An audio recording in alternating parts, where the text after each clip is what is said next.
Yo, it's Brian here. Today, talking about the San Francisco 49ers. In this one, looking at draft needs post-free agency. I think they filled a lot of needs for this free agency period that happened a couple of days ago. But now it's time to go to the draft, seeing what they need based on depth, other position needs. It should be an exciting one. I'm excited for this draft in particular. The 49ers having the number 3 overall pick. I thought that was a big surprise for me personally. I don't know what you guys thought about. I had a feeling they wanted to take a quarterback, but I didn't know they were going to trade all the way up and give up a lot of draft picks in order to move up to Miami's third slot in the draft. Hope you guys are having a great Monday. Nothing too crazy for me. Going to try to have a lot of videos out talking about top quarterback prospects because I think that's the one everyone wants to hear is who's the top prospect for the 49ers in particular this year. It should be an exciting one. Let's get this video started, but before I do, as always, please like and subscribe. That's going to definitely help me out a lot. Click that bell notification to get notified of future videos. Share the channel, share this content with fellow Niner faithfuls. Let's get this started. 49ers top draft needs post-free agency. Number 3 for me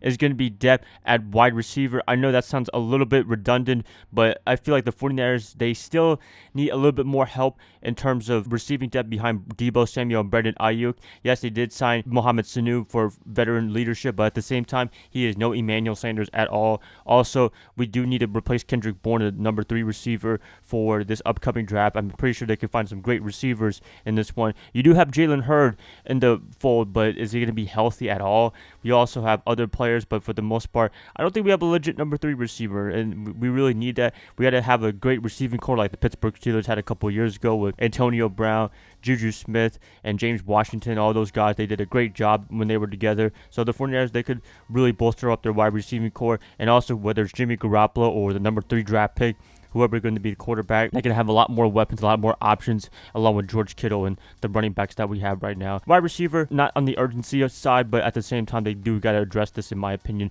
this year, whether it's in the middle or late rounds of the draft. Number 2 for me is going to be depth at cornerback position. This is a very important one. They really got to find somebody. I thought with the number 12 overall pick, if they would have had that originally, they would have drafted a cornerback, but they feel like they might be set with Jason Verrett and Emmanuel Mosley as starting corners. Also, K'Wan Williams came back to the team, so that really helped them out a lot. But I feel like they will find some target to replace Akella Witherspoon, who could be a much better upgrade than him now that he's in Seattle. They just got to find someone to fill up the rotation and maybe find their future starter, future shutdown quarterback along with Verrett and company. This one's a little bit more irky. This one's a little bit more not as urgent as other positions, but it's still very urgent in my opinion. But now that's not really their big target after trading up. And you know what? Speaking of number 1, I believe the number 1 need for the 49ers is going to be a quarterback. This was not on my list personally, but the way the 49ers have been operating for the past week now, quarterback is their top priority. I don't know who the top prospect is for them, whether it's a Zach Wilson, who might be going to the Jets, might be going to the Jets. Trey Lance,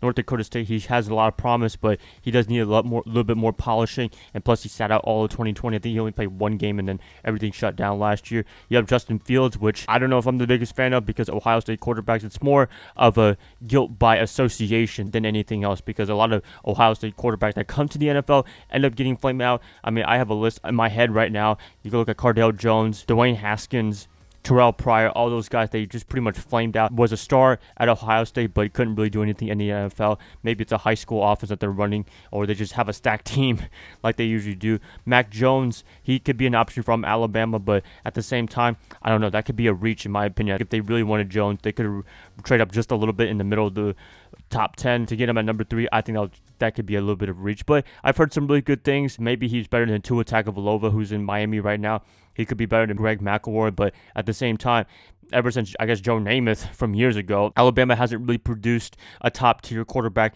in the NFL. They can draft anywhere else, running back like Derrick Henry. Wide receivers, they have a ton of receivers in the NFL. Defensive players, but quarterback, also Ohio State is kind of guilty of this. Any position but quarterback you can draft. They just can't find quarterbacks, and I don't know. I'm just really weary of Alabama and Ohio State quarterbacks. Maybe I could do some more research. Maybe it's a little bit different, but just guilt by association for those two, it's going to be iffy. So for me, if I was looking at top choices, you can look at those guys if they're really interested. You can look at Lance, as I mentioned. You can look at Wilson if he's not going to the Jets.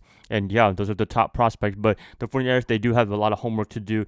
And if they trade up to number 3, maybe they did talk to Saleh, and he knows who Saleh is going to be picking with the number 2 overall pick. So, there could be a chance to get Zach Wilson, but we'll see what happens then. Minds can change very soon. It's still a long way to the draft. A lot of processing for that later on. That's it, guys. Please let me know what you guys think about this upcoming draft and their needs post-free agency period. I like what you have to say in the comments below. Also, if you want to check out my podcast, link in the card section, link in the description below with my friend Aaron, and hope you guys do enjoy if you have been listening to it on Spotify or on YouTube. Trying my best to get an episode out per week, and hope you guys just enjoy a nice positive talk of just anything in general. Please like and subscribe. That's going to help me out a lot. I'll be catching you guys up probably tomorrow on a Tuesday, if not a Wednesday. Bye, guys. Love y'all. Y'all have a great rest of your night. Go Niners all day.